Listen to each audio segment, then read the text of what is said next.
usual. I have a D4 here. Let's see who do the recap. I got a 2, Edward. What happened last time? Well, last time we, as a party, went down into the. How far should I backtrack? Maybe because you all had just gone down. So after you went down and dealt with the frog statue, I think that was the first thing. Okay. All right. So we entered the underground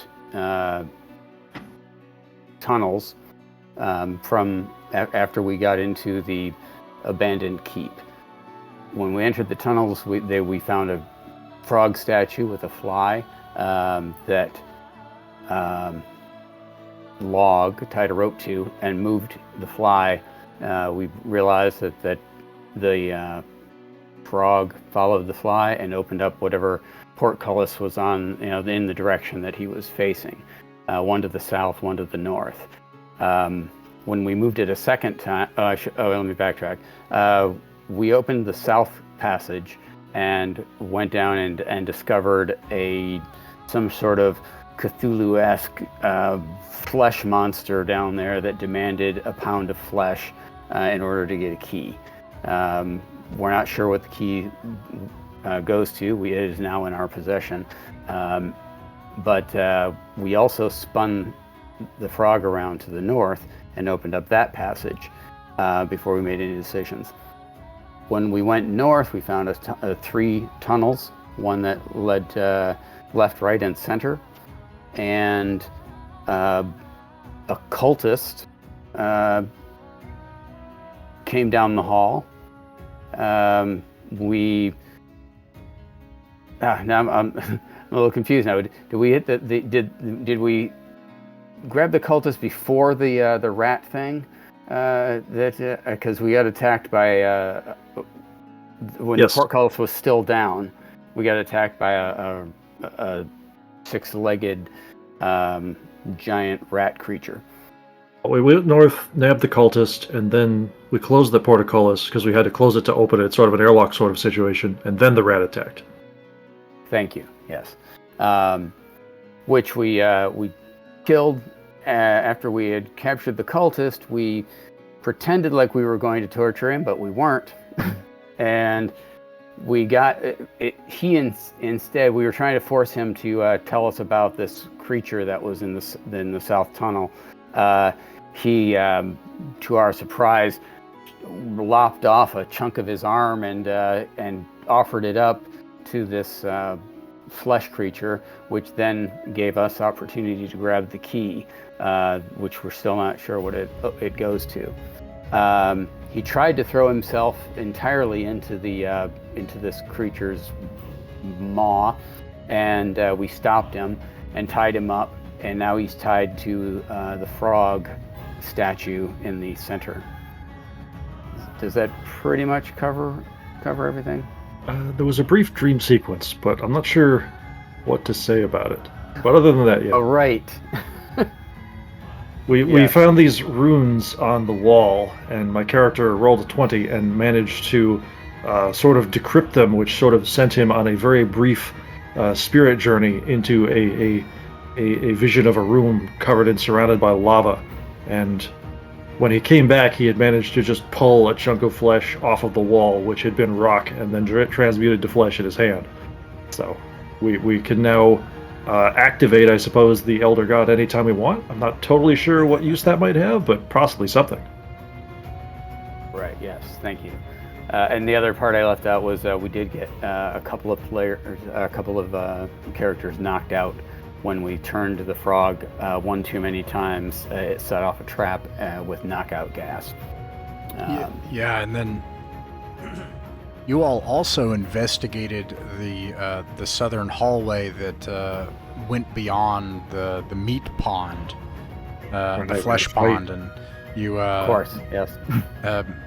Fought the frog people there in a narrow hallway and stairs that go down into a room of of alcoves, and those stairs continue on. It just keeps going down, and then that corridor also alternately goes on at the same level, and that's where you are right now. Now I remembered what I was going to say, what I was going to ask, which is the XP goals. So currently I have that you last time accomplished, and whoa, no, I have an updated one from last time.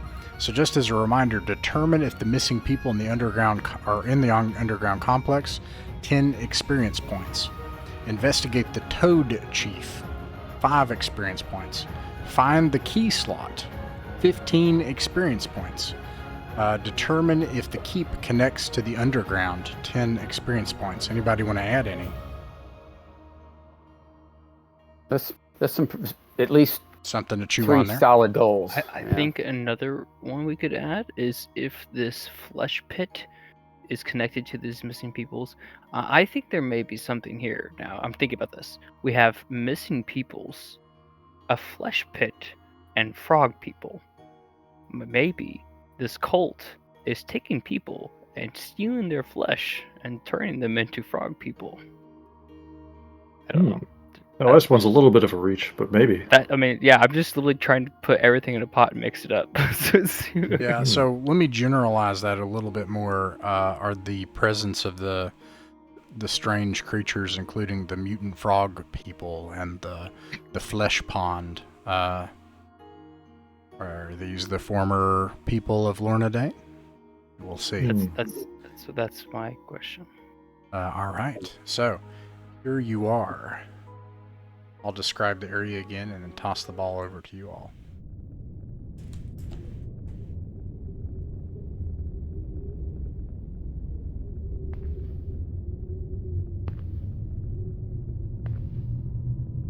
It was about a 10-foot wide corridor.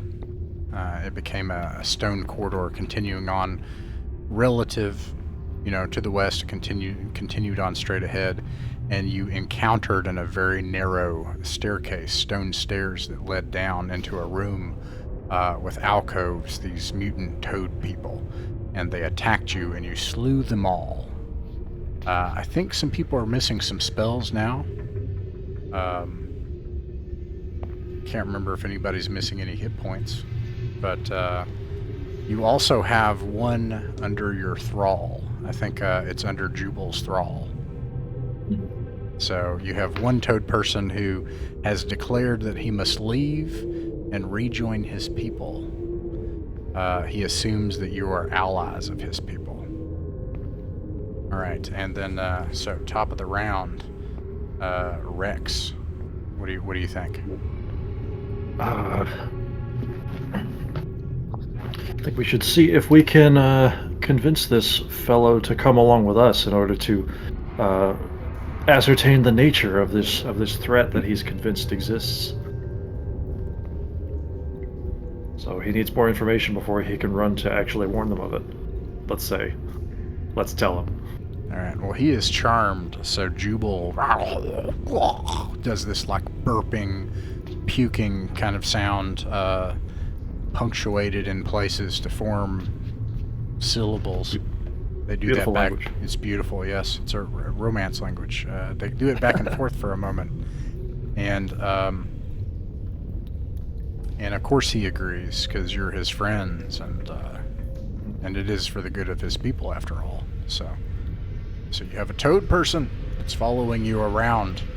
Siebert, where do you think you all ought to go?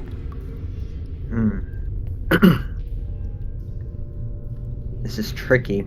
It's nice to have the extra webbed hands, but at the same time, as we kind of dig deeper into this catacomb filled with toads, I think we're all kind of wondering, how valuable is it to be here? I don't know.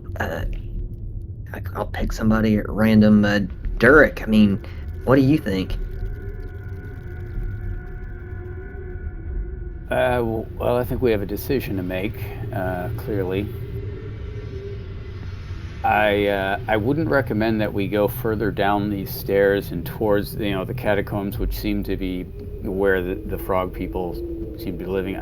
I would vote for either going back north to the other portcullis, or if we get to the top of the stairs and go left, and I would like to maybe investigate down that way a little further as well. I'd be cool with either of those options. What to keep in mind is we have someone down here who is allied to us that knows the area. We can just ask them what's down here, like what's down this chamber, what's down this way, what's in the catacombs over here. Do you do Fair that? enough.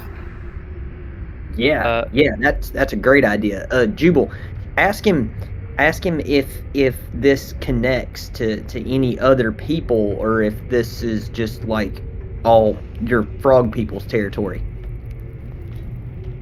They croak back and forth for a moment, and the toad man raises his webbed toad hands and points back the way you came, and then points behind him, gestures behind him a little bit, and then Jubal turns around and he says, he apparently has been here for so long he no longer remembers. However, he does say that in this direction is the sacred and holy mission of his people. Their sacred temple, his chieftain. The ancient place that they have guarded for untold eons. And Jubal indicates that in those untold eons, this toad man has probably never left that place.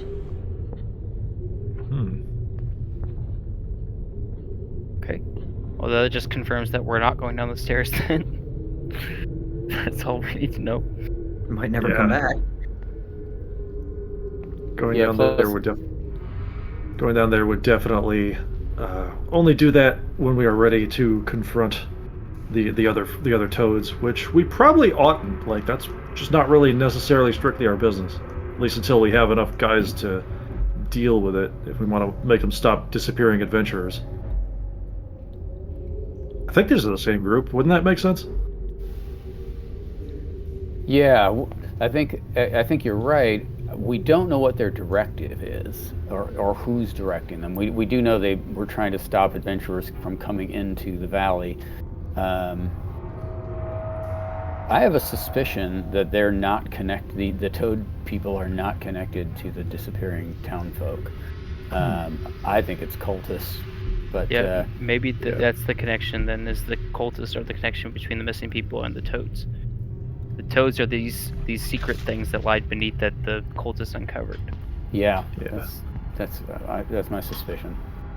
And it doesn't seem too likely that the townsfolk are being converted into frogs, but it is pretty interesting what a sort of let's say limited worldview they seem to have, as if I think it wouldn't necessarily be too difficult to like transform someone and fill their head with the idea that things are just eternal and unchanging in this way. So it seems like kind of a long shot, but maybe. Well, either way, let's not stand here. Let's continue either back or continue down this other antechamber. Let's take that one at the top of the stairs to the west, in my opinion. Okay. What were you going to say, Chris? Well, I'd be curious to introduce our new toad friend to our friend upstairs and just see how those two, interact with each other. Might be interesting to see if the rogue feller's more or less scared of the toad feller, or how that kind of goes. Yeah, or if there's like, hey Todd, I remember you, and then they have that awkward conversation. Did somebody ask if anybody had come down here like before? I think somebody asked that. We asked that to the frogman at in the ambush, because we asked if anybody else had came through his territory, and then he gloated about murdering 12 adventurers. Yeah, and I think somebody asked that of the toad people here, didn't they? Somebody, I think. Am I wrong? I can't remember. I'm sorry. The gloating about killing 12 adventurers was way back in the first session, the first toad that we met. Right. Yeah. Yeah, I don't believe anyone asked this guy. My bad. But I think we should. Sorry, Yeah, I should have said that. I thought All right. somebody did, and I was going to clarify something because I think I made a mistake. But okay, so there you go. Verify away. Yes. Okay. Verify your So not mistake. they croak back and forth for a time, and some rounds pass. So we've had a couple of rounds here, and then Jubal says that his toad friend, in an unpronounceable series of croaks that make up his name, vaguely remembers people coming this way, but you get the sense that part of the Toadman's psyche has shattered, because he doesn't seem to have a good sense of time, and even in the conversation seems to skip around a bit. But that either some great group of people once came here, and then he thinks for a moment. He wonders. He speaks in the first person. Jubal notices that he speaks in the first person as if he was the group that came here. And then he says, wait, no, just recently a group came here. They were slain by the guardians of the tomb.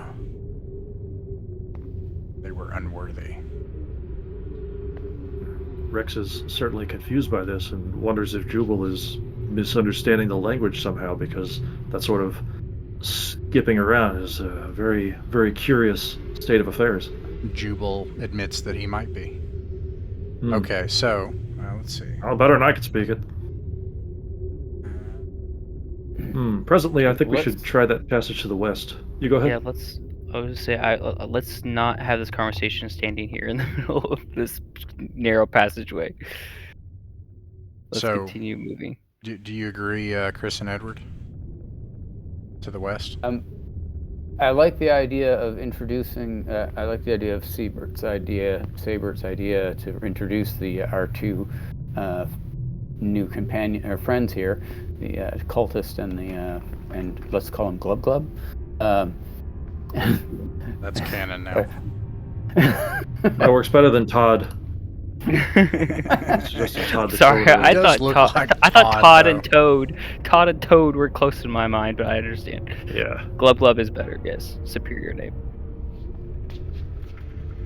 Maybe Glub Glub's his surname. Todd Glub. Todd Glub Glub. It's even better. Glub Glub. That's it. Alright, let me fix it. All right. Now You that guys our only are companion friends for 3 name- days.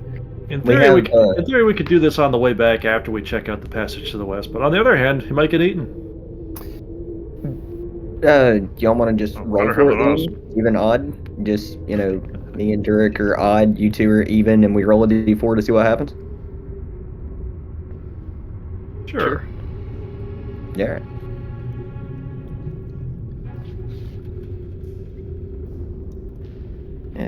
Dice, d4. Durek, I said we're odd, right? We are odd. Awesome. Alright, Evans. to the passage. We just want to peek. That's all we need. All right, then let's do it. Onward, forward. And since I have jinxed us, I am now paying close attention to the ceiling in case something's about to drop down and eat our toad friend before we can ask him anything else. Oh, do you send Also- the toad friend a little bit ahead? Is that... Do I need to recast, or does Siebert rather need to recast light on Blossom? Because that should still be active from last session, but I don't Good know how much question. time it has. So Who has the my timer? light is out. The timer has no time left, and yeah, that's expired. And then the spell itself, I failed. So I think we lit nice. a torch when it failed, but I don't know. We I have did. a lantern. We have a lantern lit. That's what it was. currently. Okay, yeah, I fired up my last thing of oil. When it's gone, it's gone. I don't remember exactly how many minutes from the end of the session I fired that up, though. I can I just think light 30. a new torch if we Okay, want to do that so- instead. If you're happy to start counting the last 30 minutes now, then I can do that. Okay. Very well. And yeah, when it's gone, it's gone. Okay, so Jake, are you starting a 30-minute timer? I have, yes. Thank you very much. All right, so let's see here. You peek ahead along the stone corridor. You find that the stone structure of this place gives way, whether the walls themselves have eroded with time or whether it was never completely finished. You can hear the squeaks of life echoing around the room. Let's see here. There are shapes. The ceiling above goes up.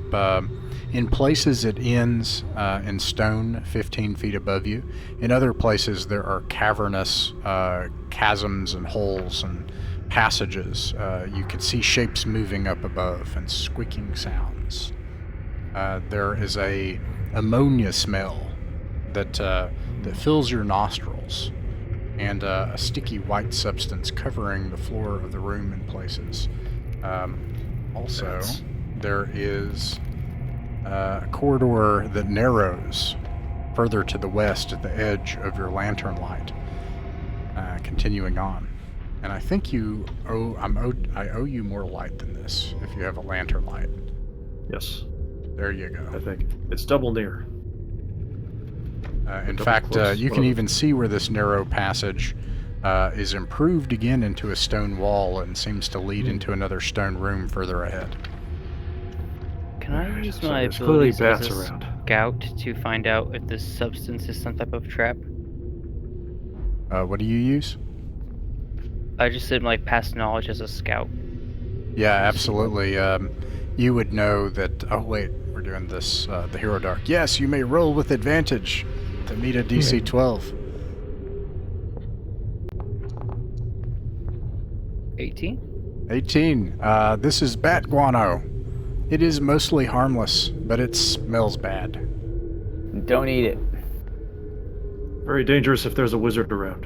Indeed. Well, since there doesn't seem to be other than Jubal, then we could probably just pull up our hoods and continue. Alright, let's see here. Continuing on in order log you acted, which is actually was the right order, so that was good. And then if you're continuing on, you hear croaking sounds. They don't manage to hide from your light. As you get closer, you can hear the familiar croaking sounds. These things are about half the size of a carriage. Oh, we remember them. I turned to Todd like, you know these guys? It looks as if this large hall appears as if it was once part of some kind of undercity area. It looks as if it were once part of something more improved. There are alcoves and apartments carved into the walls. However, roots from trees up above have burst through the ceiling and some of the walls, giving the whole area a sort of unsafe appearance, making it look as if it might cave in places. There's a sign of recent struggle here. Dried blood splatters along the floor, leading from the east, or from the west to the east in your direction. And you can see that there are, from the pools of water that have kind of like formed from the cracks in the ceiling above, there's this pool that's kind of caved in the center of the place. There are a bunch of skeletons, some of them of rats, some other frogs and vermin, some human. And there are 4 gigantic frogs. And you say that in character? I think it was Rex. You say, do you know these people? Jubal relays that message, and your Toadman, who you judiciously decided to bring with you, nods and croaks and goes, "Guac, guac, guac, guac, guac," and it seems to placate the giant frogs under his command. Nice. Now we have a small army of frogs. Well, they're placated. They're not necessarily working for us. But let's hurry up and investigate the area before my lantern goes out. Because we have a good light source now, but only for now. So let's quickly do our paces around the room. Look inside all these alcoves. Sorry, that was out of turn. No big deal. We, let's see, Durek, what do you do when you come into the room? One, I agree with the plan here.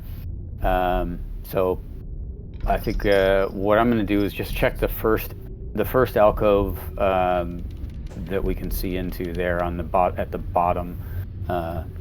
I guess to our left. Are we at cardinal direction? So it's north, south, east, west? I use them as like if everyone feels comfortable with cardinal directions, I use them as a relative direction, but you don't know where north is probably, but just up is north. I don't know, so I understand what you're saying though. Okay, yeah, so I would like to check the first alcove. I'll climb the stairs and just take a peek in there to see what these alcoves are, what this place is about. Okay, you move into the alcoves. You can see, not depicted here on this map, these alcoves lead into stone-hewn apartments and various buildings to the left and right. It looks like it may have even in the past housed small marketplaces. This was once a place that was lively. All of that has been stripped away. You don't see any indication that they labyrinth their way deeper, though. These are all kind of like apartment and store fronts. Others have, Okay. Yeah, so. Wonder if this was a kobold colony or possibly dwarves. Speaking of Rex, what do you... Oh, go ahead. Sorry. I was just going to say, or it is the ancient city of these frog folks. Could be. Could be both. This is truly old. It could be one then the other. Yes. Rex, what do you do when you all come in here? We're already searching each of these alcoves apartments, right? Yeah, so Durek searched both of them, and if you want, has relayed that information that they're old apartments and marketplaces, and and they don't seem to lead any deeper. Don't seem to have any treasure in them. Well, if that is wrapped up, let's continue farther to what we think is west. All right. What about? Actually, I have a better idea. Let's investigate inside the pond, see if there's anything interesting in there, since the toads rather have been placated. Okay, you. See if there's anything cool in there. It looks like muck and just muck has kind of pooled into the center of the room. Drained to the base of the floor. It's perhaps, the floor itself is actually caved here. It gives off an absolutely unholy smell. All right, on second thought, let's not dive into that. And there are 4 giant half-carriage-sized frogs sitting among the bones of people. You notice the signs of struggle, the blood along the edges of the water on the west side. It's clear that there was some kind of fight, a scuffle here. Do any of the people-shaped bones look recent? No. Okay. Well, if there's anything that I could anything that catches my eye that might be worth kind of rolling up my sleeve and scooping around, then I look for that. But otherwise, let's just move on and let's not make an absolute mess of ourselves. I don't want to catch any disease. Sure. Since you're a ranger, you can make a wisdom check with advantage. Okay, give me just a sec.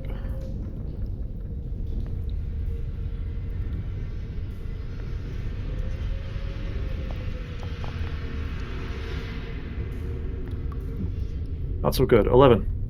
An 11. Unfortunately, yeah, you're not sure.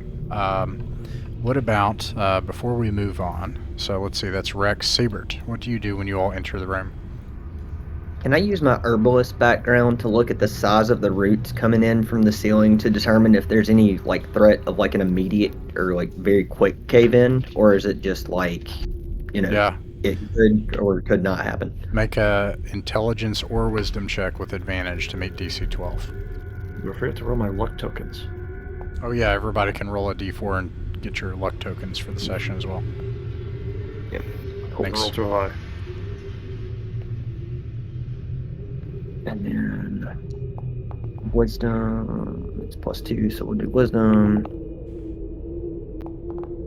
Oh, crap. 15. 18. An 18. Yes, you're able to determine that it looks as if these have been here for a long time. You notice in places where you can actually hear the rocks and stone tumbling at times, disturbed merely by the wind above. And I think that you came here in the daytime. It is probably early evening at this point, I think. There are thin slivers of light that come in places and bounce off, but it doesn't illuminate the chamber. Anyways, you can tell from this that it's not going to cave in on you, but if you needed to, it could. Like, you could make it cave in if you needed it to. That's kind of what I was checking for. Thank you. Good to know. All right, and then let's see. So that's Siebert, and then Log. What do you do when you all come into this room? This is just one round, by the way. Yeah, I would like to actually scout as a scout would do, and I would like to go to the edge of the light and see what's I can see down the staircase or up the staircase. Sure. Are you trying to like remain unseen except for the light that's already there? Like, is that the goal? Yeah, I'd like to keep my profile against the wall for sure, and try to casting shadows. Make a dexterity check. Do I have advantage? Yeah, with advantage, yeah. Okay. I have to double check my Nice. dex mod. Let's see. Log has a +2, so that makes it 19. All right. When you come to this this corridor log, you can see the contents of this room. You feel confident that there are no threats here. These are there were once coffins here. What you see on the map is not what's actually there. There were coffins and tombs, but they've been spilled out. It looks like the contents of the coffins were spilled out of them a long, long time ago. You can see some of the bones have been broken and snapped and chewed on in places.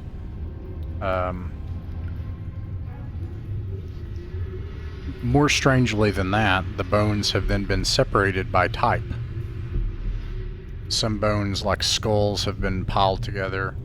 Arms have been put in another pile, and legs and pelvises in another pile. Each pile is about 10 feet high. You can see that they're quite old. Some of them have the tattered remains of their belongings still cling to portions of their bones in places. You can also see a hole here that has been hewn out and rough hewn stone stairs descending down. Does it look like there's a pile of skulls, or are the skulls missing? No, there is a pile of skulls. Yeah, 10-foot pile, 10-foot high pile of skulls. Yes. That's a lot of skulls. I will probably turn to Siebert and ask if they know of any rite or ritual that would be this, or if this is something as bizarre as these other creatures down here. As a life cleric, focus mostly on life, I would imagine that Sabert's mostly focused on keeping people alive more so than having any particular rituals for the dead. But DM, is there anything as a cleric I may know or could ascertain here? Yeah, you can make a wisdom check or an intelligence check at advantage. If I don't give a number, it's always going to be DC 12. If I give a number, it's because it's going to be higher, usually. All right, yeah, 17. Okay, a 17. There are a few things that, and you wouldn't have had to have rolled to know this. This is an abomination. This is about it. Any one of you would, or Siebert in particular, who you're from the Forgotten Realms, right? Yeah. Yeah. This would make you, the character, as uncomfortable as you, the player. Like, this is not what you do with bones. That's not right. So it has to be some sort of being of chaos. Yeah. From what I found out from the cultist about the burning one, would whatever kind of ritual or sorting or plan that's getting done here coincide with that cultist's faith? Probably not. In the Forgotten Realms, that's what they would call lawful evil, a devil. Now, people here just know it as chaos. You know, they don't have all of these pretentious taxonomies that you Forgotten Realmers have. But, this demon is a thing of intellect and design, not barbarism. Log, I'll be honest, I ain't ever seen nothing quite like this. This is twisted even for evil, and this is awful evil is what this is. It's just wrong. So surely we could unsort them.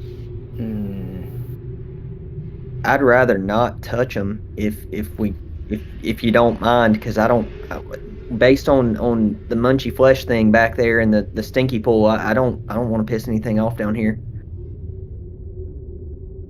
But if it's wrong, we should I fix agree. It seems that there's some sort of maybe a bone collector of some sort at work here. Some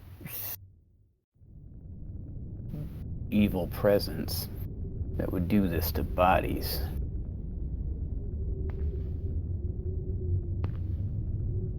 I turn back and look at the frog-eating people. People eating frogs. I look back at the people eating frogs and assume that, that there are already terrible things being done to people around here.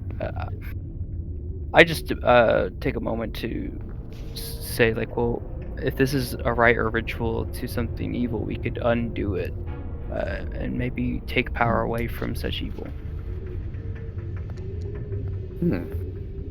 Possibly. It does seem this happened a long time ago. Maybe it's just that all the parts of it are old. As a life cleric, would there be anything that I would know of that I could do to, I don't know, draw a sigil or do some sort of ritual or something to at least abate whatever evil's going on here? If there is an evil going on here, you would need to reassemble the bones in their proper place them separately, cover them permanently, and then use Sanctuary, or whatever Sanctify, or whatever version of that spell is in this game. I just kind of walk up, or you could just burn them and then cast Sanctify on the ashes. That's another option, I guess. I'll just kind of pop a hand to Log and say, look, I know this is twisted and you want to fix it, but I think the right thing to do right now is just find whoever's responsible for this and stop them, and then we can right the wrongs later on. I nod agreeably. So we think this is definitely a, let's call it divine, or possibly divine, or like evil divinity, demonic sort of situation, rather than like something that a wizard might do, right? I'm just thinking of my Wizard's Apprentice background and if that might provide anything. But this seems purely religious in nature. Or irreligious, I guess. No, not that, just like evil. You're also from the Forgotten Realms, right? Yeah. But I don't have any religious background. My background is Wizard's Apprentice and I'm a ranger. You might disagree, you tell me, but the way I think of the Forgotten Realms is I always preferred to think that, like, wizards and people like that would actually know all of the things that I was reading. Like, they would know things about, lower planes and upper planes, and like, And we know that because of all the second edition stuff, right? So, to me, when you look at this, it would be clear to you that this is a thing of the planes, not of the weave. This isn't just magic. This is a planar thing, like demonic or evil or or something. Interesting, but not really telling us anything we didn't already know. You can attempt an intelligence check at advantage if you want to see if there's some sort of magic going on. Okay.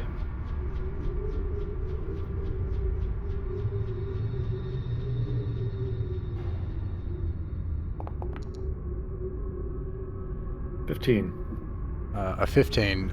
You feel fairly confident that there's not any kind of magic or ritual or spell or anything like that going on. These things have been this way for a very long time. All right. I guess I convey that, just like, yeah, this is definitely something to call upon a planar entity rather than something of its own arcane arrangement.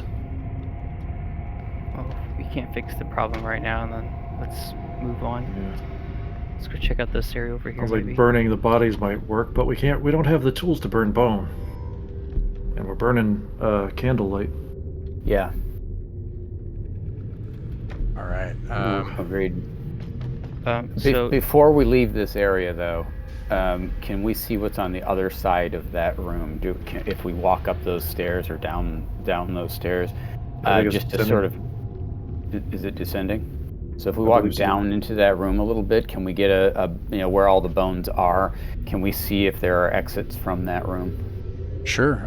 That'll take another round to go down there and back. It'll be far by that point. Do you want to take a round to do that? I said so.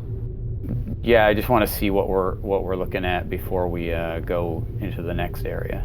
Yeah, you can see that these this roughly hewn hole. It's probably about 5.5 feet tall and 4 feet wide, and it spirals narrowly down into the dark. We're not going down there. Not until we have more oil. Right. We gotta go back to town and buy a bunch of oil. Yeah, and maybe some bodies.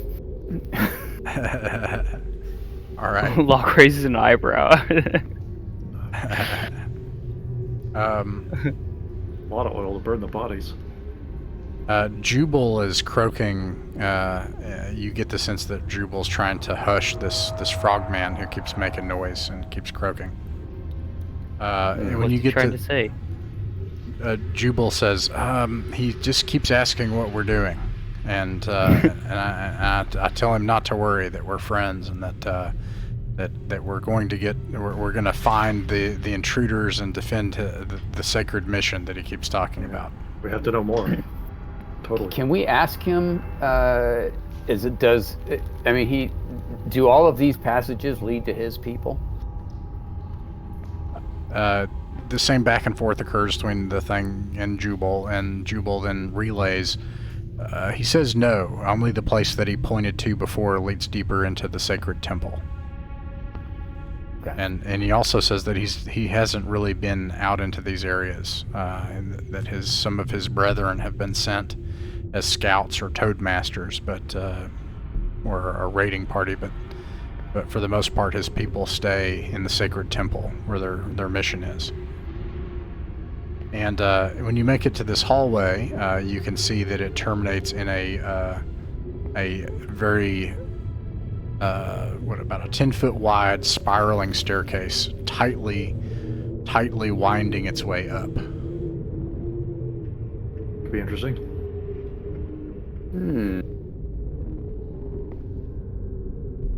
I mean, I kind of want to see where it goes up. Yeah, right? I do too. I don't want to get too distracted, especially since we're trying to preserve oil isn't going to work at this point. It's going to run out in a couple of minutes. Let's just see how it goes. Yeah, I have. I'm going to get a torch ready. Does anyone else have torches, by the way? I have some torches. I have 2. I have. Double check how many I have right now. I swapped my torches for oil, so I'm gonna be fresh out of light after this. Also, If you have inventory slots, Edward, I have a crossbow and crossbow bolts that I technically can't use as a witch. So if you want to take those, you can have those. If you have the inventory to carry them. If not, I'll just carry them for you. But yes, I also have 3 torches. I do have the inventory slots. I'm pretty sure. Let me check real quick. But I've got a lot. I think. Yeah, I've got. Like a I got a bonus lot. slot. I could. Yeah, 'cause I got 17 slots. I'm only using 8. Okay. So yeah, you can yeah, add I'll a take those. Just crossbow and 20 bolts. Thank you. I'll put that in my pack. Or Yeah, sling the Log crossbow in my holds pack. it like incorrectly by the hilt, and he's like, "Yeah, I don't really know how to operate this thing." Yeah, I'm not really good with these either. I like to get up close and personal. Well, useful if we fight something that's unreachable. Yeah. I'll Okay, keep it around. It might be handy. For Sabert and Log, do you all concur? Do you want to investigate this spiral staircase and go up? It's going up. Yeah, it might go to the keep. So yeah. All right. Yeah, every route this has to the surface is worth investigating. Mhm. Only psychopaths build stairways like this as we start spinning upwards. Log and Rex, please roll a wisdom check with advantage. All right. I'm glad I had advantage on that. It's a 14 for me. 19. You see something like gently move above you in the dark around the corner. What's that? And then you hear a clicking sound in the dark above. The hell was that? I'd definitely like to light a torch right now. All right.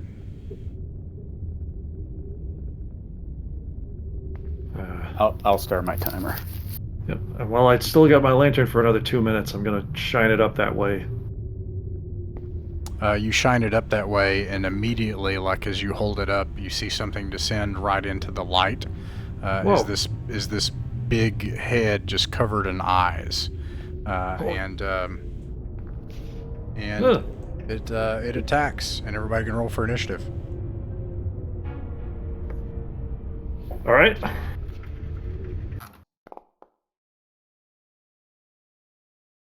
21. Let me know if anybody beats a 21. Nope. Nope. I rolled like crap again, but that's a 5. Oh, I didn't roll mine yet. Ooh, we're gonna have to re-roll. 7. Please roll again, Log. Okay. Oh, snap. Can I just spend a luck point and make you reroll instead? You can, if you want. Yeah. Ooh, Yes, I'd like to do that. clever. That works. Hey. Nice. All right, Log, you're able to attack first. What do you do? It looks like a spider, or was this? It does. It looks like a gigantic spider. Exactly. Technically, I I have to re-roll against the spider since for like last place. Well, it doesn't matter. The way it Okay. goes is if you guys get the highest, then that person acts first, and then the monster is going to go at the end of you all. You know, so. Okay. I'd like to swing my torch at it to try to hit it, and yeah, the lantern goes out. I'd like to swing my torch at it. It's not lit, but that's what I have as a weapon. But my real intent is to try to scare it away. Surely this thing realizes there are a lot of us and we're a threat to it, and spiders are pretty skittish, so All maybe right. we could spook it. Yeah. Okay. But You're going yeah. to try to spook it. Make a.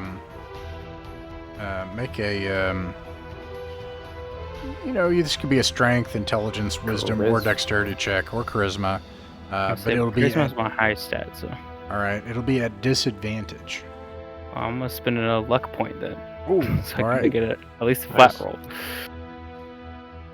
Because this is good chance. Oh, Nice. no.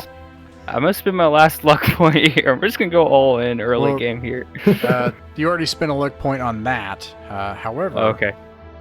That's fine. next turn you can do something with another luck turn. So luck I point. imagine what this looks like is I swing my torch at it, and it just slips out of my hand, tumbles down the stairs, and I have to like actually go backwards a step to like capture it back before it tumbles down further. All right, Durik. Yes. Most unintimidating trouble. Well, I've got a torch in one hand, and so I'm using my my bastard sword in the other. I'm going to try to stick the torch in its face and skewer this beast. All right, your target is ascending armor class 13. All right, let's see, one-handed bang. Here we go.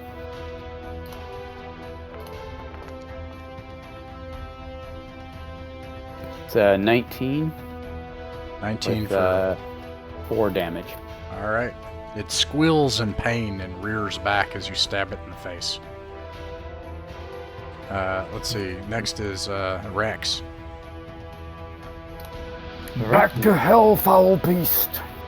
I'm just gonna do pretty straightforward. Take a step back, shoot it with my bow. All right. That'll be a normal dex roll, I guess. Yep. Your target is 13. Yeah. Oh, well, that'll be with a +1 because of my ability. So I'll just manually add that. Bam. 18. All right. Roll for damage. I also discovered we were reading the book. Tell me if I'm wrong, Edward. 3. But in the book, it simply says that you add any relevant bonuses to your damage. So I read that as being the same as 5e, meaning you can add that to a bow attack.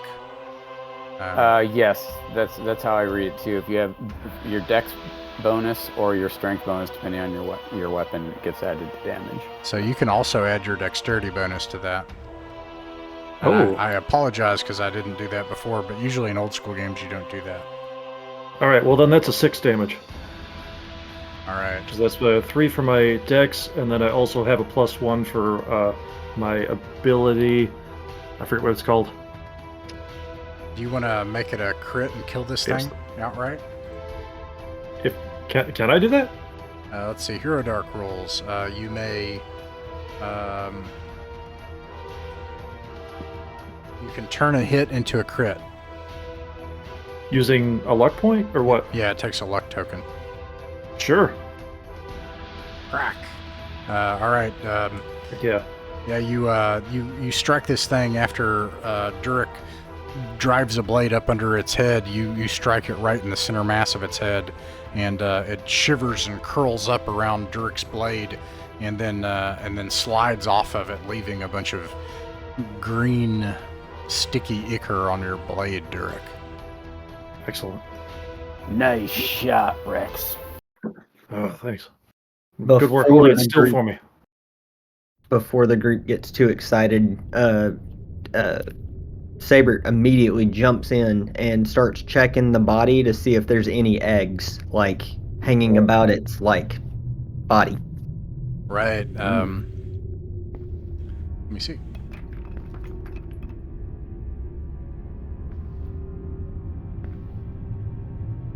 Have y'all ever killed a wolf spider? I don't mess with that, okay?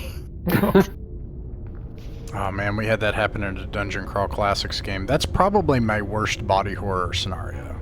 Is the spider egg situation? It's the worst. It's the worst. You check around the body.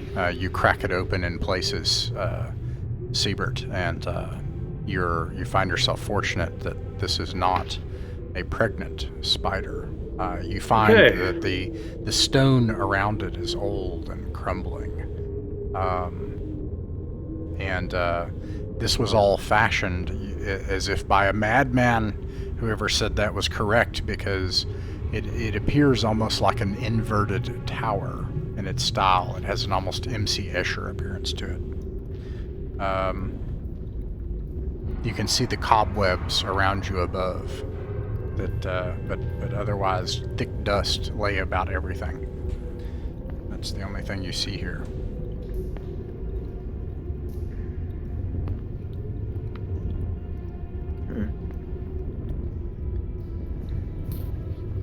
Whose turn is it? Oh, sorry, yes. I don't remember, actually. I'll just go back to the top of the round. Rex. Sorry, what exactly is MC Escher like? I think I got a little mixed up, and I was kind of hoping. He's the dude that can make a stairway look like it's Oh, going I know two who that is, directions but at I the was same asking, time. like, what specifically around us looks like that. So the stairs look as if they should be going down, but they go up. It looks like an upside-down tower. Huh. So these are the same stairs that we've been on. They've just sort of accrued this property over time. Is that right? No, I was just describing it now that it's illumined under your torchlight, and you finished fighting the spider, and Saber took some time to look around the spider.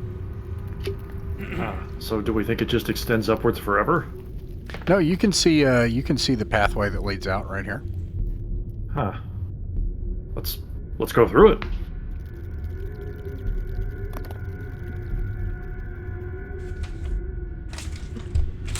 What is this? Bunkhouse or a tomb. One of the two. Rectangles all in a line. Does Either it look like coffins or beds. there's light pouring in? Sort of a daylight vibe from the map, at least. Not totally sure if that's right. You are in a mausoleum. There is a bronze placard with a noble crest that is emblazoned above the entranceway. You can see cracks of sunlight of the dying sunset. As the sunset is happening outside, you can see it pierce the walls in places. This is a rectangular sepulcher.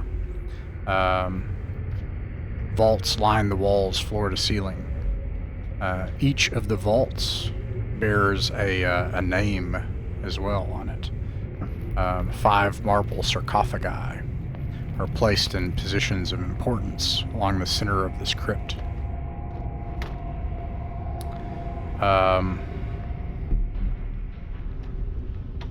Yeah.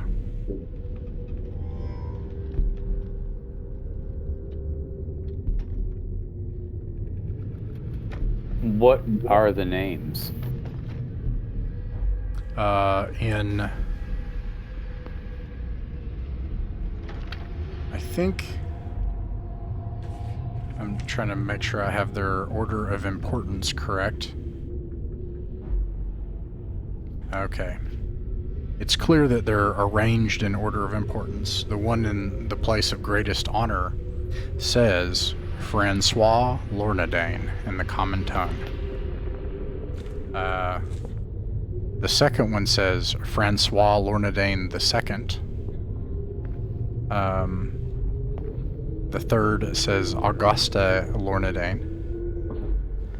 The fourth one says Marie Eora Lornedain. And the last one says Baroness Eora Lornedain.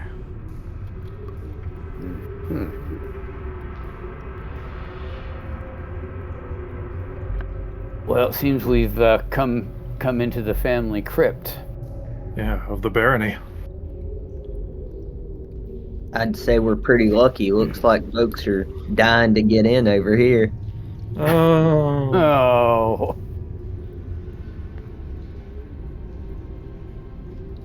That last one you mentioned, Ross, the name on that one, isn't that similar to the name we discovered for the Lornedain currently in charge at the keep?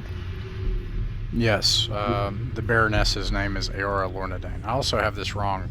You actually climbed out of the first sarcophagus, the one of greatest importance, to get into this room. Sorry. Oh, man. Let's not tell everyone all the details. What in the world? Oh man, I was muted this whole time. Okay. So we came out of one of the coffins of Francois the First.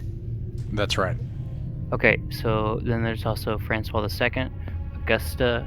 What were the others? Sorry. The fourth one is Marie Aora Lornedain, and then the last one is Baroness Aora Lornedain. Okay, so it's literally the name of the one who we think is in charge. Is there anything in there? Is it just prepared for her, or is there actually something in there? I got a crowbar if somebody wants to find out. Derek, you look really strong. If you want to give her a old lift, Well, don't hurt it. Well, We're gonna be in Saber. real trouble if we hurt this thing. Yeah, I actually, absolutely- let's start with Saber, so and organize kind of a group consensus here. Do you all want to try investigating these sepulchers? Yes. Maybe first we should send our frog friend back down the stairs. And just Send tell our him frog friend where? down the stairs and just tell him to wait for us at the bottom, and if we need him, we'll come back for him. Because I feel like he might be a if we get seen in here with this, we Be a might. bit of a liability, possibly. Why don't we have him crack the Hey, that's the even tombs better. open Let's and do we go that. down this? We don't need to crack all the tombs open. We just need to see if Yeah, we just if the need Baroness is Aora- actually secretly dead. Mhm. Or an undead creature. Or an of undead some creature, sort, like yeah. maybe Either- the whole family are vampires. If there aren't bones in here, we have a problem. If there are bones in here, we have a problem. Like either way, we have. we a need to problem. decide which one's the problem. Like Either way, because it's like, entirely possible. Sorry, go ahead. I can't not open this thing now. So like I've got to find out what's in it. Like I've got to know. So if the frog does it, if I do it, if somebody does, Okay. like we I'll gotta find out. even do it, but as I'm doing it, go ahead and prepare your turn undead just in case. So go ahead and get that prepped and ready. Get your sigils going. Get your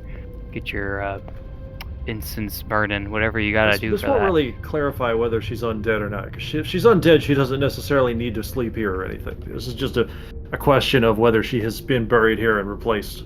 Right, but regardless, disturbing a tomb is enough to put me at edge. So, yeah, if you hand me the crowbar, I can attempt it. I'm not the strongest, but I'll try it. Who's got a crowbar? Do I have a crowbar? I have a Saber has crowbar. Here you go. Saber Okay. has one. All right, so Log, when you approach, and just to clarify, you want to open the sepulcher of Aora Lornedain. Correct. Okay. When you approach that sepulcher, you can see that there are vines and leaves that are pouring out the edge of it, almost as if vines have grown and covered over it over time. There are cracks in the walls nearby, and there are vines that have invaded into the tomb from the outside. However, the vines do not cover the lid on the top. I don't know what to make of that. So, by that you mean to say that it's open? No, it's closed. It's covered. But you know how invasive something like kudzu or like a vine or something will cover something, and it looks like that, and it looks like it's inside of this, but it's not covering the top of the cover, the lid. So it's been disturbed or maintained recently. Or the vines are afraid. Let's just, before we do anything else, let's just cut these vines away. Because there might be something hidden under them that we're not seeing here. So I'm gonna take the time to use the crowbar and just pry these vines away from this. All right, make a dexterity check, please. Okay. 15. The lid is lifted. Something actually. I suppose I should do this as well. Uh-oh. It's mad. Okay. The lid is lifted, and from the vines, and the vines try to grab hold of the crowbar, but it fails, and you're able to get back. And you can see this happen as something claws its way out, having made its nest inside of what would otherwise be an empty sepulcher. It looks like a mixture of like tentacle-like roots, like a green tentacle-like roots, and then a bunch of bushy leaves covering this creature. And it rises up out of the sepulcher, and you can roll for initiative.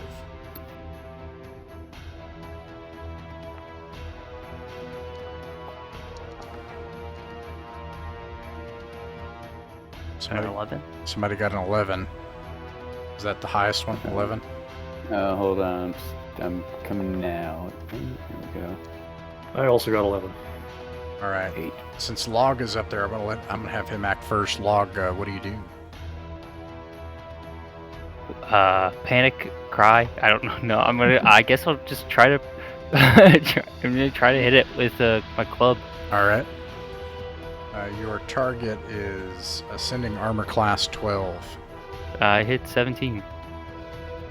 All right. Roll for damage. 4 damage. Nice. That's better than my spells did. Just as this thing starts to rear up, and all of a sudden you see things start to kind of frill, start to shake inside of its vines. You crack it right in front of its center mass, and all of you hear this resounding crack as Log smashes this thing in, and it falls over dead. It looked as if it was just about to fire something from those maws.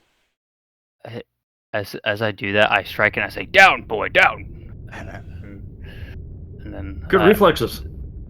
I look proudly upon my compatriots, and then I'd like to see if there's anything on the creature, like anything that may have came from the sepulcher and got attached to it as it dwelt there.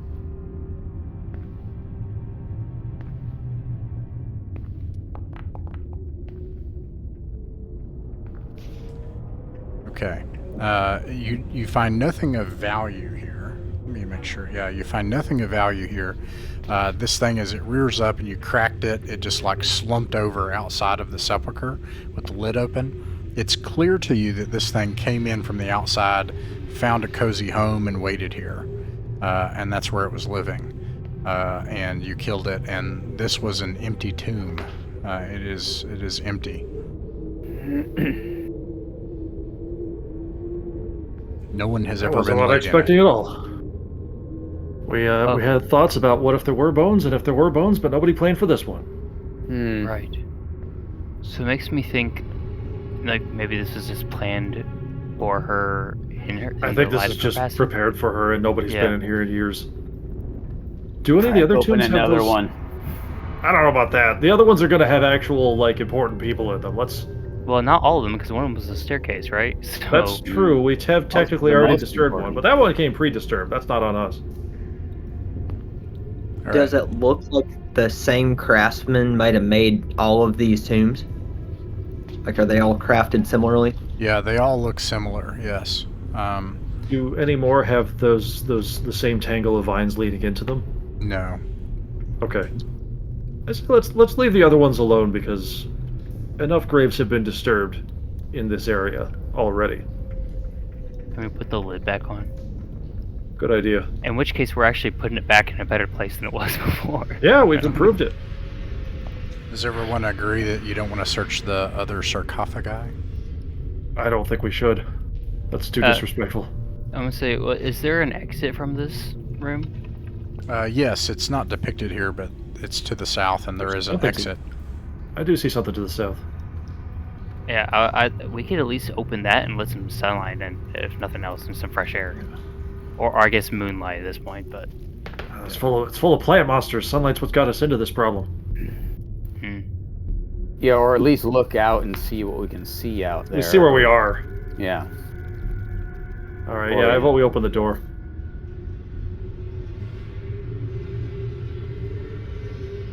Or at least look out before we open it. If we can see through, I don't know if there... Or see if it even opens at all. It's a sepulcher, so yeah, I know it probably doesn't have windows. Yeah, we don't have visibility. Let's just open her up. At this point, the sneakier we look, the more guilty it'll seem if somebody does see us.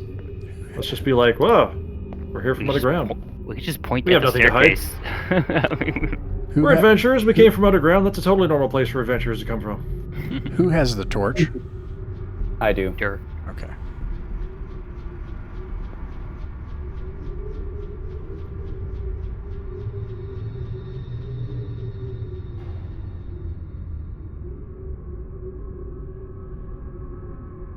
like the sound of that. Did he say interesting? 'Cause that's when you gotta be really scared, is when he says interesting. That is scary when Ross says that. You're right. All right. If he says fascinating, then we're doomed. Here you go. It is dark outside at this point. And you can see that you're surrounded by a graveyard with various mausoleums.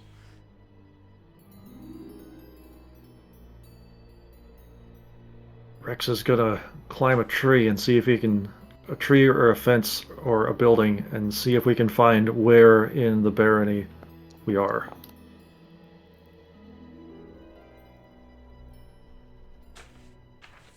I like to just take a deep breath and enjoy fresh air. Yeah. Yep.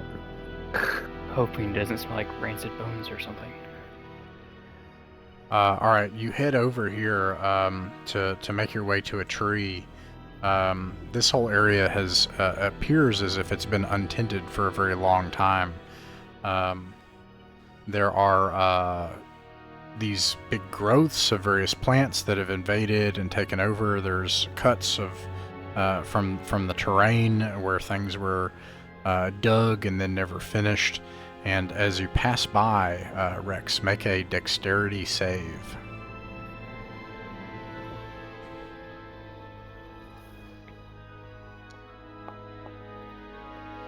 "13." 13, you pass. A portion of an area that was dug in as you try to make it to a tree falls in, revealing some of the roots of the tree which you dangle from. But you're able to get yourself back up along the roots and climb the tree. And under the moonless but brightly starry night of the Vale, you can see that well, make a wisdom check with advantage, or an intelligence check. Okay, I'll do intelligence then. Got slightly better advantage. We crushed those frogs. 14. Nice. Yeah, did you send the frog back? I forgot. We did. Okay. You are. Let me change the lighting. Why didn't just crush him? I mean, he's not a good guy, but it's a bad way to go. Worst case scenario, we could have just pushed him down the stairs, made him go back home. I think these frog guys are just. I don't think they're really all that bad, personally. They have killed a lot of people. Yeah, they're under some directive, I think, to defend. They probably. Well, maybe they're just poor. Maybe they're just evilly led rather than evil themselves. But or just good soldiers following orders. Following well, that's the bad whole thing. orders. They're all hopped up on something. What's curious about them is how they seem to have such a narrow concept of where they are and what they're doing and what time it is. Speaking of that, what did my intelligence check reveal? The map. This is where you are. You see a cemetery around you, concealed by copses of trees, forming hedges all around it. But outside from the cemetery, you can see the road just a third or a quarter of a mile to the north. And you can even see the outline in the darkness of the old stone tower. Mm-hmm. Well, the stone tower is a little to the left of where you pinged, I think. How do you ping? What's the button? Sorry for about that. You just hold the left mouse button down. You're right, it's right there. Oh, okay. No need to apologize, just checking. Confirming. Orienteering. Alright, well, it's dark. Might be time to turn in. Well, maybe not, because we did leave a guy tied up. We probably shouldn't just leave him there overnight. It's okay. We can go back and we can bring him food, and that should cheer him up. Let's put him in the jail cell. But not that jail cell. The one next to it. You want to go back down there and get him? Yeah. I mean, let's go back to the tower where I left my rope. We can just scoot our way back up there. Oh yeah, he's in the surface. He's near the isn't he? entrance. Yeah, we can get there very Yeah. easily. Okay, yeah, I Well, agree. Then. Relatively easily. I would like to propose an idea. Shoot. Since we see sort of the direction that we've ended up from where we started, and we surmise that the north of the three forks, the middle fork, if we were to go back that direction. So let me summarize like this. How about we go back down the stairs through the way back through the way we came, back to where the frog is, open up that gate and take the north, rather than go up and out the tower and say, all right, we're done for the evening, let's go back to town. Continue north after getting the guy's robes, which we would of course give to Sabert, who I think is the only one who looks human amongst us, right? And then and head north. I think that we should still investigate where that cultist came from. I suspect that it comes up in the inner keep, and that's where we're going to find our main objective.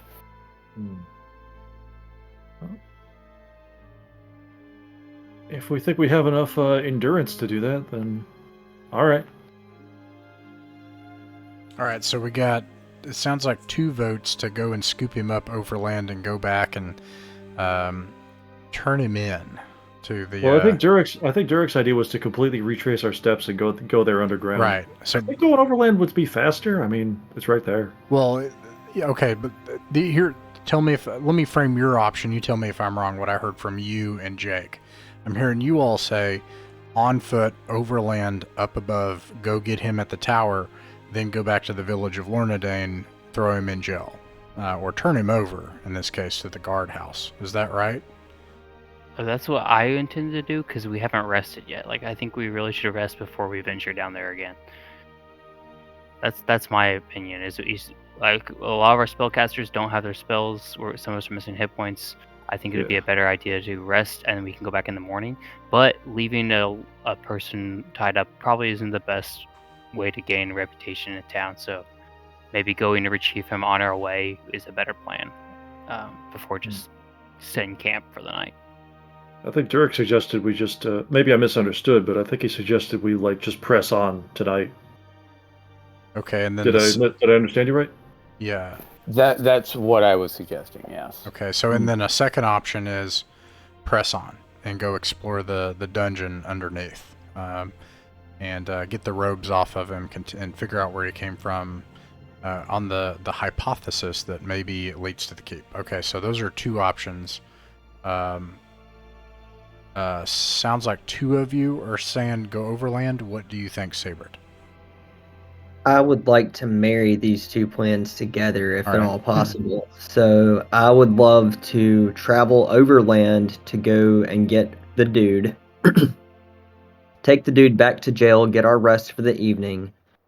The next day, I would suggest maybe trying to visit the keep above land while dressed as a cultist to see what happens, to see if we get a different vibe, a different reception than what we received before. Now they have seen you before, so I think it would be. Recognize your face. That's dangerous. But if we could really have dangerous.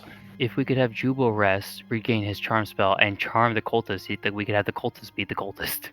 Could be. That's pretty bright. That is actually a really good idea. idea. I'm not actually totally sure how spell recovery works. I got to look that up again because Jubal's got one that he crit failed, and when does he get that back?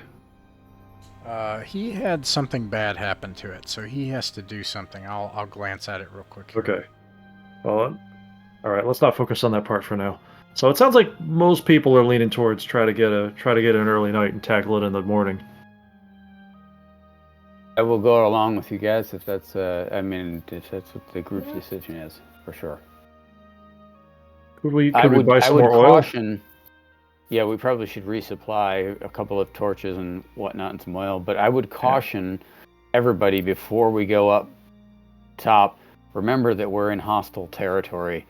for all intents and purposes. We don't. The cultists are probably running the show behind the scenes. Obviously, some of the guards in town are involved. They know about the passages. Probably cult members.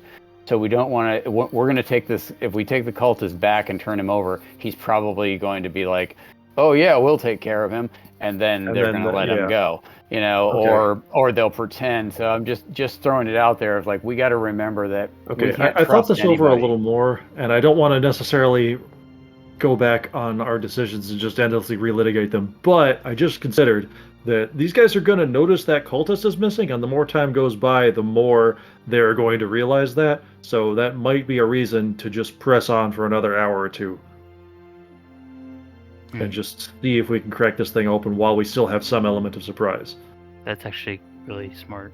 Quite catastrophically, for clarification, Jubal rolled a nat 1 on Detect Magic, and he got Mind Wound, which now prevents him for a week of game time from casting it again. Okay, understood. But that was only Detect Magic. He still got his charm spell. Yeah, if he rests. He lost If it he when rests. he needs to rest, yeah. Yeah. I think that it's defensible to just try pressing on before they realize what's happened to the cultists, because at that point they're gonna, go like emergency mode, like, oh crap, we've been found out. But they don't necessarily know they've been found out yet. Yes, and also, I would say, I can't remember. Did Jubal lose his charm spell, because he charmed the frog guy? He did that successfully. And he hasn't done anything with it since. He lost it a while ago, but that was the day before, and so now he's got it back, and I don't think he's lost it since. He lost it. Now, I made a mistake, and without looking at it, I'm going to say that you can't just charm everyone, so I'm going to say, like, you have to, this is an interesting thing, because spell. in original D&D, you have maximum number of retainers based on charisma, so it's to me an easy solution to that. But in this case, I'm just going to rule right now, unless you know of somewhere in the book, Edward, where it says this. I'll just say that you can charm one person at a time. So, and then you can dispel it and then get somebody else. But it's just a frog person who cares. But unfortunately, he tried to do it on a second person, and that's where he lost it. That's what happened during the combat. Yeah. Okay. Thank you. I apologize, Thank but I you need for to the step away clarity. for like 90 seconds. Gotcha. Okay, so it sounds like I mean, I've been convinced to go back down, to be honest. Yeah, I'm cool with that too. What do I got to do to get my light spell back? Rest. The rest. Yeah. Okay. Yeah, my good spells are gone too. I have fog left. That's the only thing I have. That's your best spell. Jubal has sleep. Sure. I have fog, and then I have my oak, ash, and thorn. Those are my 2 spells remaining. I mean, if you guys feel, now I'm backtracking. I mean, after I've convinced everyone to go back down, if you guys feel like we're really like outgunned by not having these spells, and that we shouldn't press on, like I don't want to, force us into danger that you think we're not prepared for. Well, either way, it sounds like you all need to deal with this cultist. So, do you do it overland or do you do it underground? That's the first question. I don't like our path back from here, I'll be honest. I think getting to the tower and then going down from there is different. Because going back through, I mean, I guess we do have our frog ally, but I'm definitely worried about passing through those toads again.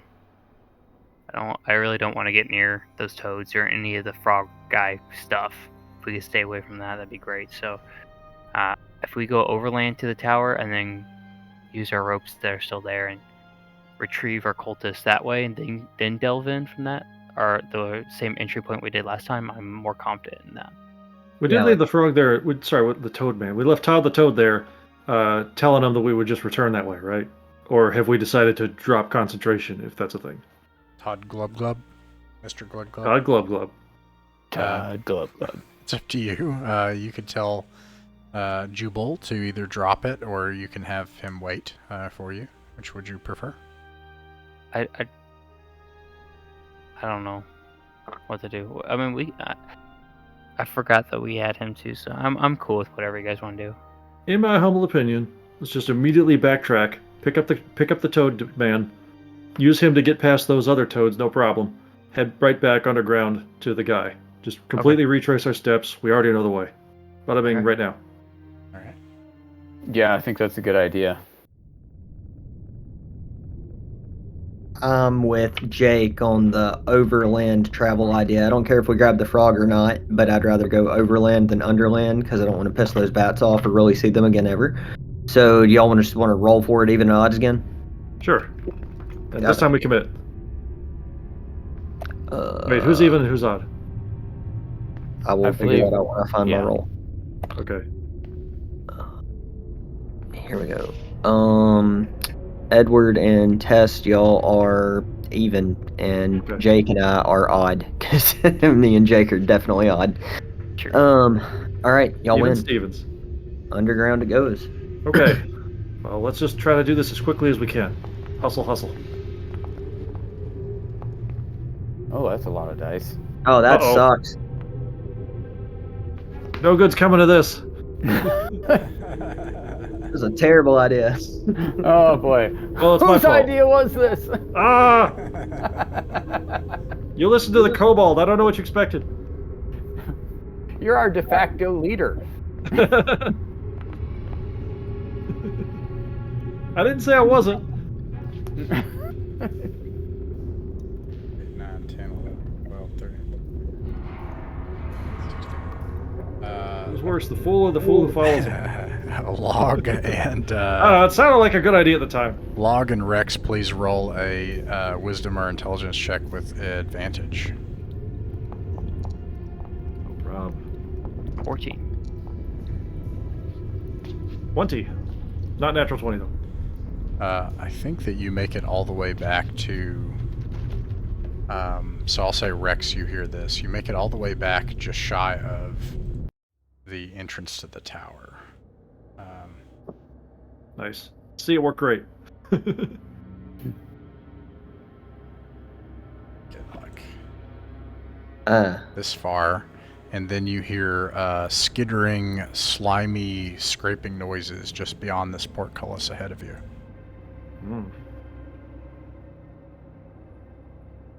All right. Slithering, slimy.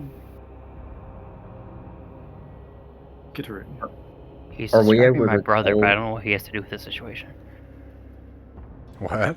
Are we able to tell if I've only, Describe my brother, I've but only I don't just know what's prepare happening. to ambush whatever it is before they eat our cultist.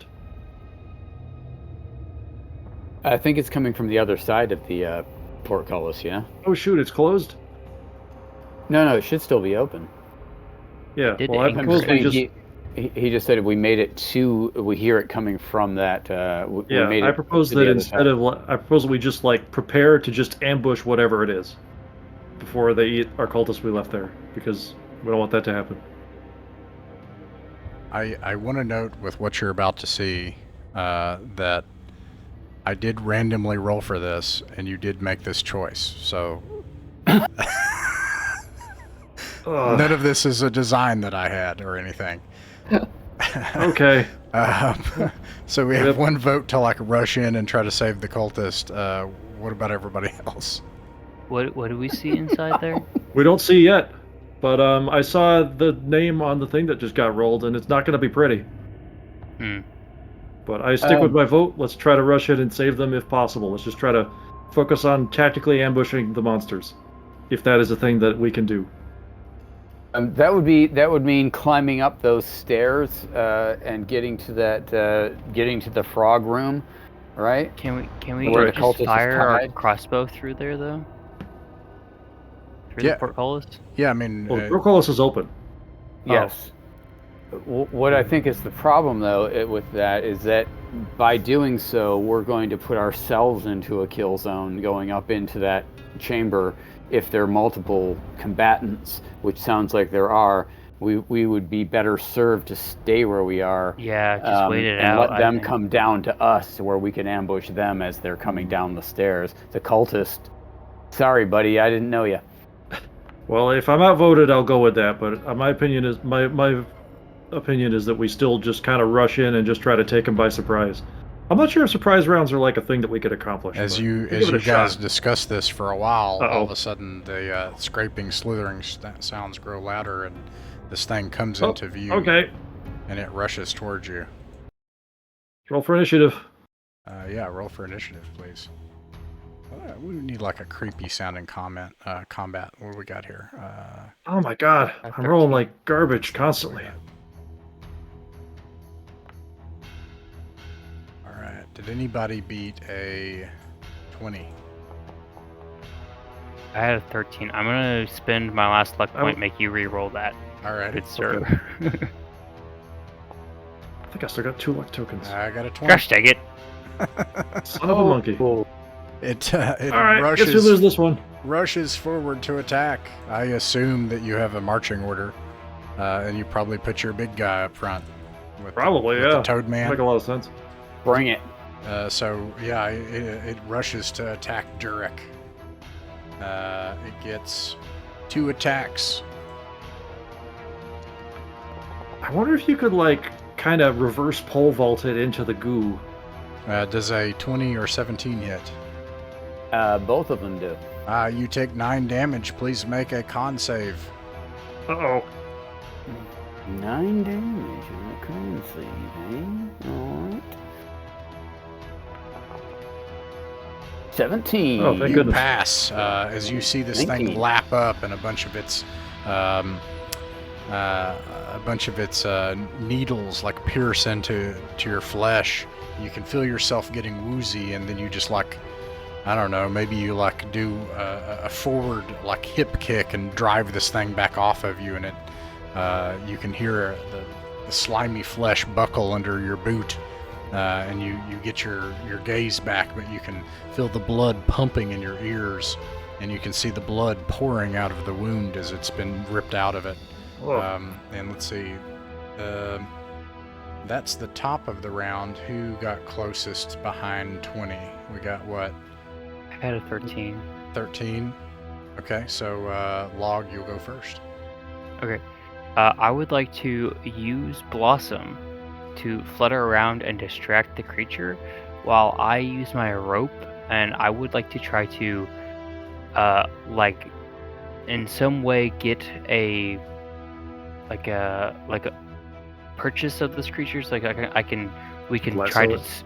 yeah, I want to try to lasso this creature, or even just get a single loop around the thing so we can tug on it and try to pull it into this pit. You do So that. that's my intention. Let's see. You need to pass a strength check. That's all you need to do.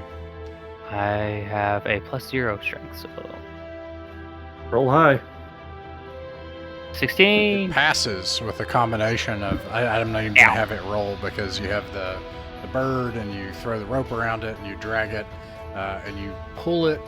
As it's being distracted, it slides across the same slippery surface of Durek's blood, the pathway made by that, and you simply like ice skate it. You just like drift it across the blood stains of the stone floor into the meat pond, and it squeals and screams as the meat pond devours it. Dang. I never thought I'd say this, but good job bleeding. I got so excited I hit my head on the lamp. Excellent work, Log. Excellent. I will cast Cure Wounds on Durek, or try to at least. Nice. It's DC 11. I recapture Blossom and kiss her softly. Did that pass? Okay, yeah, so that's 2d6 healing. Ugh, Dang it. points. Sorry. Oh, man. Well, I'll take it. Oh, It'll at least stop the bleeding, you know?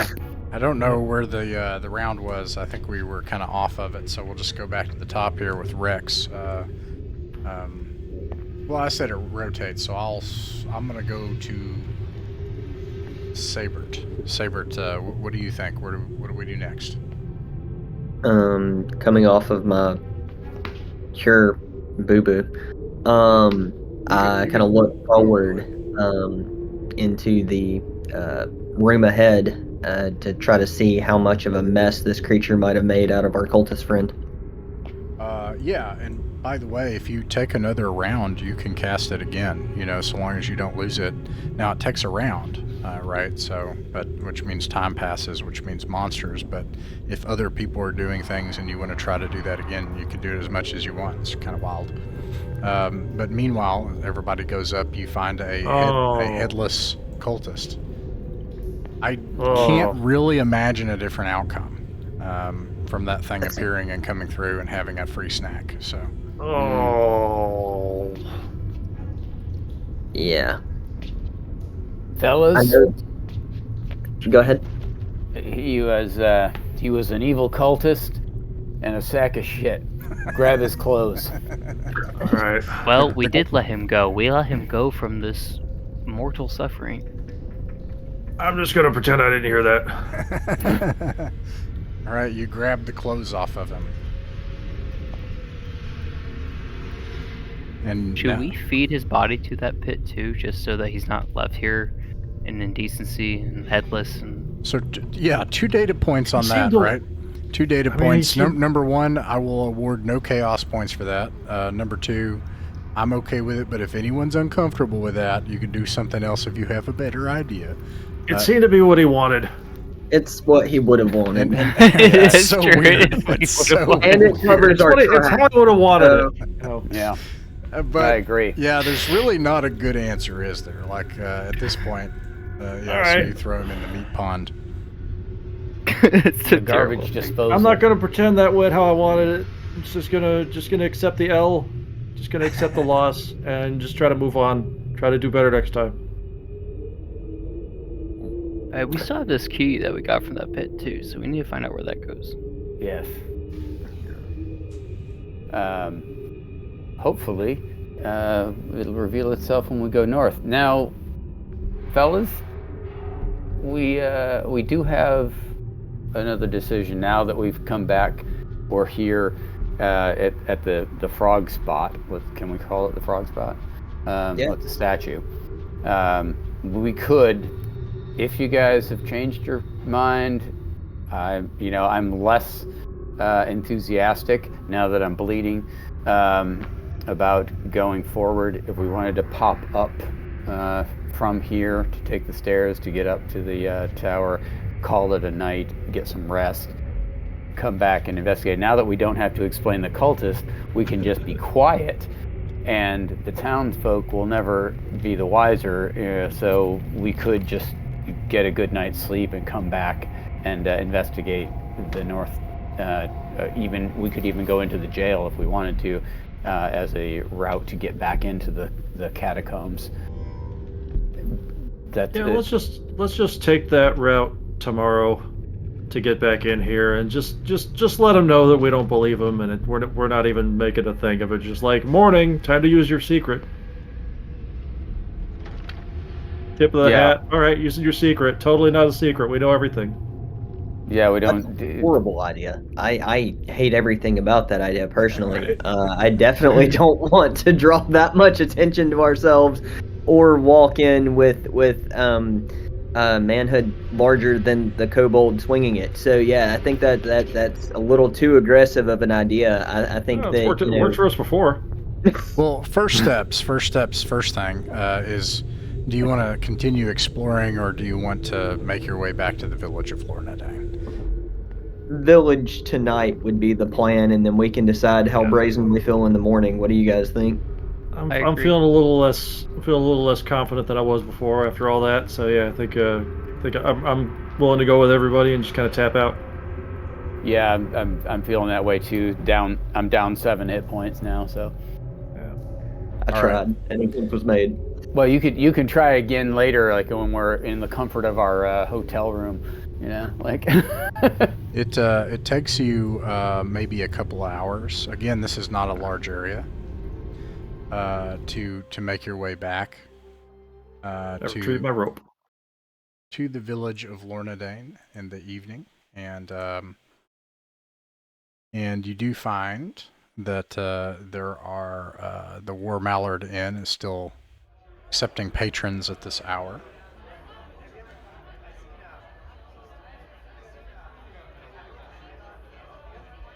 You could probably talk me out of using the jail cell as a way back in if you're set on that. Just to try to maintain the fiction. What is happening? Yeah, I would save some ask- time. We could ask people around town if they know anything about the weird tapestry we saw hung. You know what I mean? Because we don't have to let them know that we know what's behind it. We could just ask questions like, "Hey, what's up with that tapestry hung in the cell? Why is that there? What's up with that?" And if no one knows, or like even knows that it exists, then we know that that's definitely a big red flag. I don't remember the symbol that we saw on the cultist. Like, or if I just made that up without realizing it. But he had I thought he had like a symbol of some creature or some deity on his person. I can't remember. The burning one. The burning one, yes. From the Everquiet. I did have a note on that. Okay. There are 6 patrons here this evening. You suppose that several of them are older friends loafing about here in the evening, having finished their work for the day, but not ready yet in the early evening, though the darkness is, the sun has long since set, and there's no moonlight. They're still relaxing for the day. And then there are 3 people here that you suppose must be travelers, perhaps merchants. You're not sure. They are a half-elf and 2 humans, 2 human men and a half-elf woman that are somewhat elderly. You think they're probably locals. And then there is a halfling, a dwarf, and a drow who are travelers. And additionally, Ricio Ducanard, the veteran of the First War of the Vale, is still tending the bar and working the tavern this evening.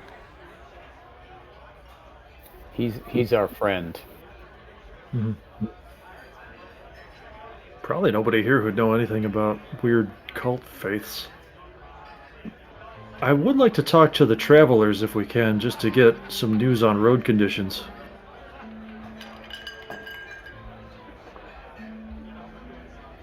Okay. Idea? You go over and speak with the halfling and the drow and the dwarf. Rex Sure. does. What do you say?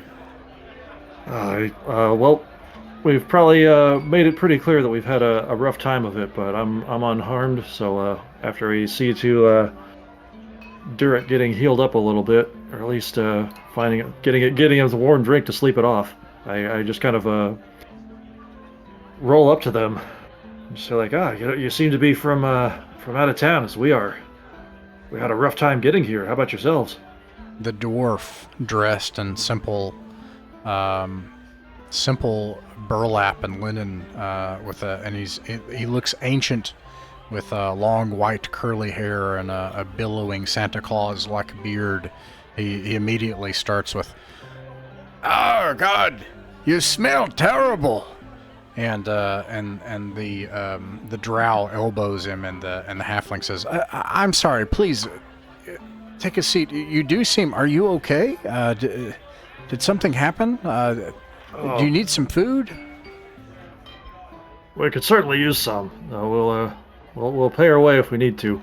We are adventurers. I kind of awkwardly fumble for my dagger, demonstrating this. We've been set here with great difficulty to find what happened to your missing townfolk, and we've ventured into a catacomb beneath the barony, and it's been terrible. It's been awful.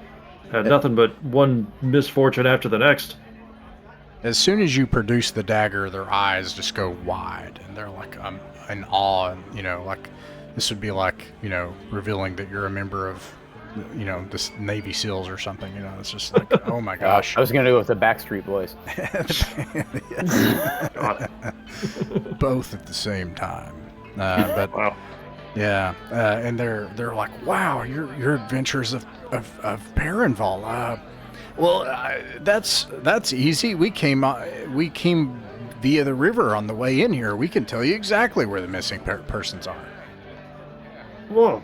Oh, my eyes just kind of like just widen and just like eyebrows go up, just as if thinking to myself, just like, we spent all wow, after all that. And I just kind of lean forward. I'm like, go on.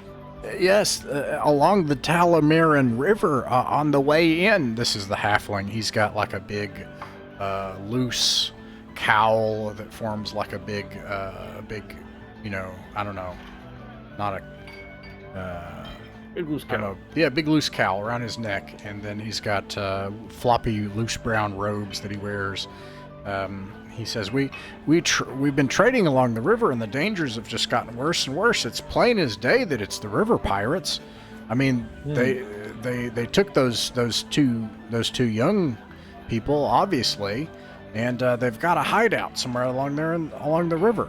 They're just expanding their operations inland, and if they have their way, they'll take over this place." We had heard about the hideout. Had we heard about the two people that are attributed to them before? You have That's for not. this whole season. Oh, tell us more about the two people you heard captured. Did you see this with your own eyes? If not, who did you hear from? They tell you that about a half a mile north of the city, in the center of the river, is a sandbar that's often a popular hangout place for fishing and yeah, it's just a nice place. But unfortunately, two people went missing from there. Let's see. That'd be a ways from here. It's a half a mile to the north from this location. Not too far, actually. Okay, so it was a Denton Wayne and Emil Anton went missing on the sandbar to the north. All right. And Writing that down, probably spelling it wrong. so they heard of that, and he claims that they came under attack by pirates and only barely escaped them. That'd be Denton and Emil who claimed this? No, Denton and Emil are the two missing people that they heard about okay. that went missing on the Oh, okay. sandbar. So it's the three halfling who people- says that he narrowly escaped. Yeah, his name is Bryce. The dwarf is Baznak, and the drow is Leo. And they're river traders from Perenval, and they said they barely escaped the pirates. Oh. So they did see this with their own eyes. It's not just hearsay. Glad you managed to escape from that. Be happy to hear more, though. We've certainly been through a lot. Not really on top of my game, as you can smell. It's very possible, I think, that the Arkaji from that weird city that showed up out of nowhere about a year and a half ago are in league with these pirates. I mean, people around here know each other, and these groups must have started working together. It's possible. I think they probably saw an opportunity now that the war started. Do you think they had the look about them in terms of their style of dress and mannerisms? The Arkaji? The pirates that you narrowly escaped, did they seem Arkaji-like? No, they're some other sort. It's like it's like a river pirate gang that they headquarter along this river. But you think they're in league? They must be, in order to be so bold. The So the maybe they have Baroness some still has her forces, after all. Many were committed to the war and went off to Perenval City to enlist in Kriv's army, but she still has her forces. So for them to be so bold like this and to start kidnapping people. They must be acting in concert, I think. Secretly, I'm not fully convinced by that, but I nod along anyway, because I'm not going to dispute their claim, obviously. Does anybody else want to do anything other than talk to the, or does anybody have any other questions for the three travelers? I'm going up to the bar where our pal is. I'd have to dig back through my notes to find his name. Ricio Ducanard as the... Ducanard, yes. The good Lord Ducanard. I'd like to belly up to the bar. Would somebody buy me a drink? I'm totally broke. I got you. Oh, appreciate that, Saber. He immediately recognizes you. Durek, welcome back. Oh, you smell terrible, Durek. Oh, can we get a hot bath around here? Is that possible? Absolutely, but I have to charge you all this time for rooms for the night. You pay for the room. Absolutely. And the food, Absolutely. though, is paid for. You'll get hot baths and beds. Oh, sounds like exactly what I need after the day we've had. Yeah. Had a lot of fights and no loot. It's a bad day. It's just 1 gold piece, and you get very meager victuals the night before that's fresh and stale in the morning, and a free stay. Or not a free stay, but you get a room, for 1 gold piece. So. Okay. And that involves a bath? Yes. I've also got a little gold if we're running low.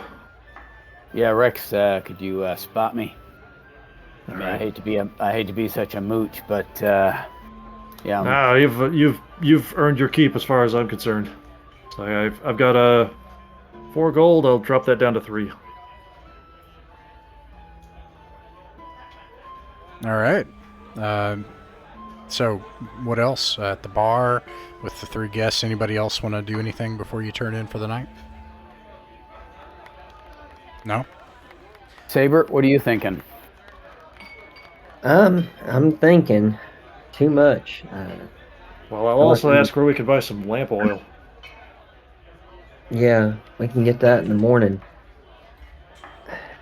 Yeah, let's cover that. The barkeep suggests that you should that there's a trade house ran by the barony from the Baroness's relative Michelle Sprague. It's called the Barony Trade and Loan is the trade house, and that's where you can buy things like that. Okay. While we're at the bar, I would imagine probably just kind of asking Ducanard. So, you recommended those catacombs and somewhere that the missing folk might be. We just did a little bit of digging. I mean, how much did you know about? Yeah. That's why we smell like this. Had a rough time there. It's terrible. Amazing. And what did you find? Oh. Let's see here. There's gosh, how much of that? None of this is secret, right? Like, maybe a little bit. What do you say, guys? Just kind of like, I say this in like pure hinted subtext among good friends, so to speak. I'm kind of treating it a little reserved because I'm kind of trying to see what he gives us more than gives it what we give him. So I'm just going to reply. We found some death. Definitely, it ain't pretty down there. I mean, I start describing the carrion crawlers, and I hold my arms way out.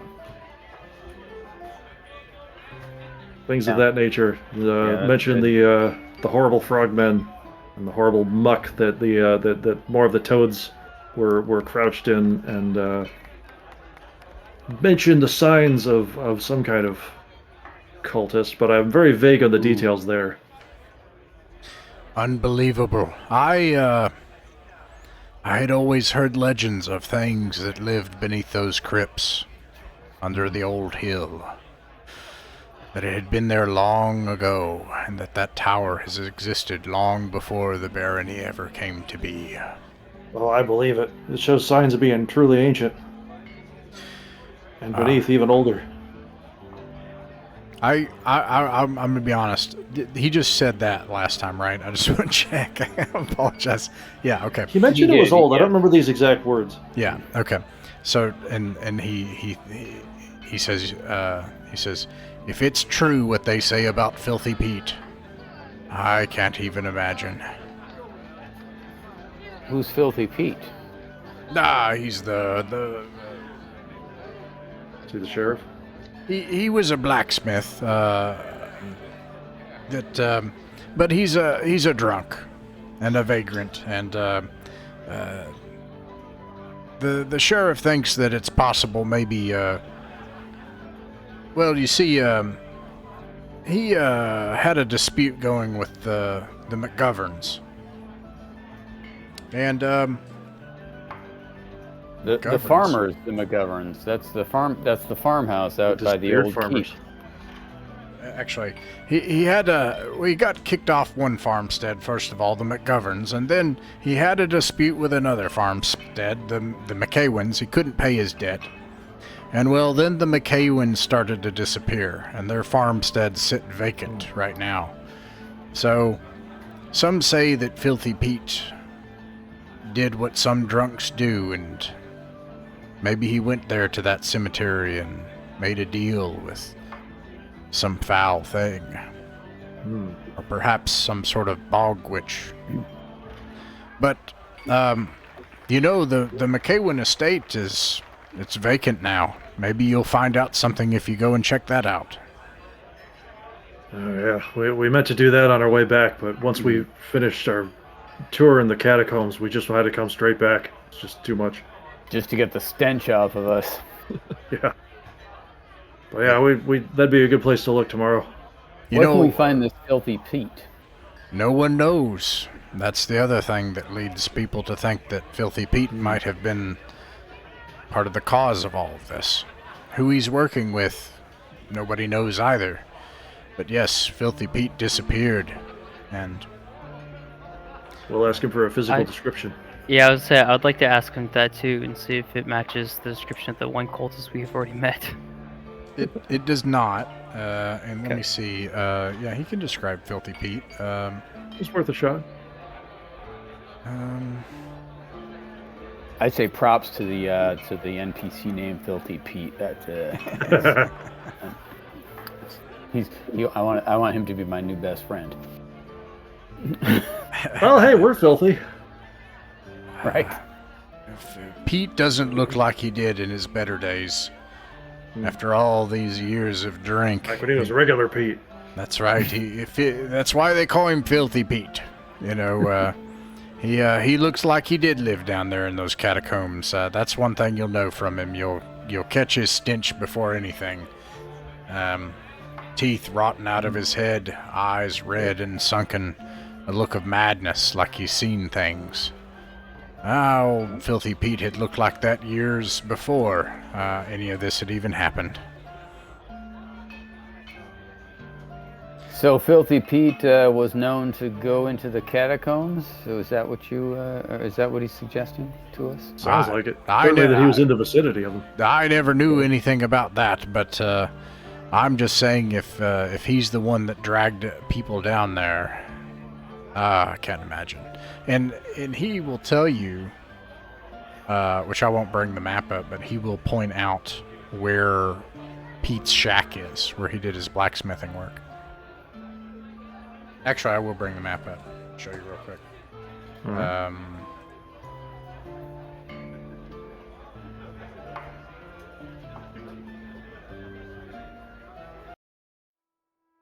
Make it daytime just so you can see. It'll be daytime the next time you explore anyway, so. Mhm.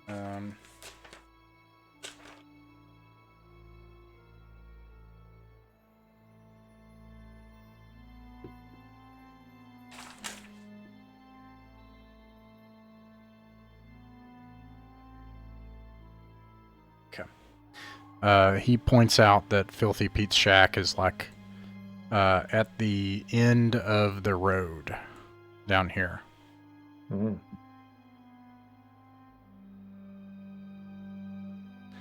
And you all are up here, and this sandbar is up here.